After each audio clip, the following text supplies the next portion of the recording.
All right, what's up, everybody? Coming to you from the car today. It is March 16th, 2018. It is my wife's birthday. I'm going to go get her some flowers and some good food. I'm going to take good care of her because that's what I do. I cherish that relationship and I'm going to foster it. That's not what we're talking about today. Today, we're talking about what's going on over at New Hampshire Man. This week's post is all about financial freedom or personal freedom. What are you actually after? So I bring it up because the FI, the financial independence slash fire, retire early thing is hot right now, and I think there's a lot going for it. But my problem is that it's missing a major portion of what you should be thinking about. It's leaving the rest of life up as an assumption. So although it is worthy to be thinking about financial independence and financial freedom, what you really should be going after is personal freedom.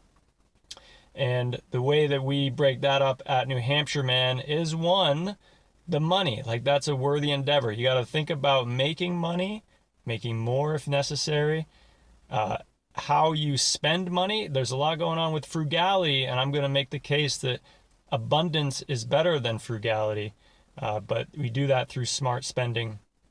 And lastly, the investing and giving. I don't think the giving is getting enough attention as well. So you can add a lot of happiness to your life by giving, and we'll dive into that in the future. But really, personal freedom is money, but it is also three other things which we talk about.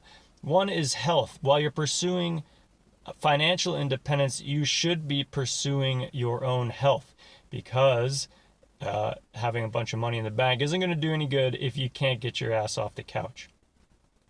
And the third one is building and fixing. And really, it's like taking care of yourself, liberating yourself from all the stuff that you think you need because you forgot or never learned how to change a light bulb or whatever else is going on in the house. So one thing that we're going to teach there is, if something breaks, at least try to fix it first.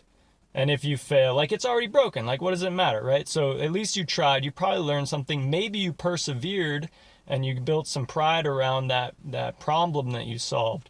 So there's a lot to be gained there. We'll break fixing into fixing things around the house, your automobile. We're going to dispel the myth that cars are too complicated to work on. That's a bunch of bogus. It is what people have leaned on to get themselves out of doing work for themselves. The point there is that if you can take care of yourself, it is liberating.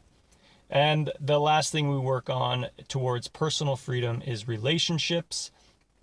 And then within those relationships, we'll focus on the relationship with your spouse, with your children, and with your family.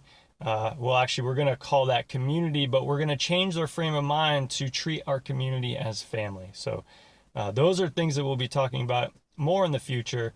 But this week is primarily about providing you the understanding that while financial independence is a worthy objective, it is leaving so much on the table that you should be working on simultaneously that we're going to lump under personal freedom. And lastly, as we really dive into these rabbit holes, what we're going to find is that everything is intertwined. You can't affect one without having an impact on the other. I draw just a few bullets to get through an idea through that. By deciding what car you're driving, you can influence the way that you interact with your children. So anyway, that's just like one example. The bottom line is, it is a huge spider web. And the key to understanding that is, if you can influence a small part, you can see ramifications across every part of your life. And that's incredibly important because time is so valuable. All right, so that's what's going on. Check out the post over at New Hampshire Man. It is financial freedom or personal freedom really what you're after. Next week we'll be talking about meditation for men. Like, it's for men too. So if you want to stay tuned on things like this, like what we're delving into there is the spiritual, the mindfulness aspect of taking care of your own health. Okay, so if this makes sense to you, if you like this idea of personal freedom instead of Or in addition to financial freedom, make sure you hit subscribe on this YouTube channel and hit the little bell next to it so you can get a notification whenever the new videos goes up. And go over to newhampshireman.com, check out this post there, subscribe at that site as well, and I will see you next week.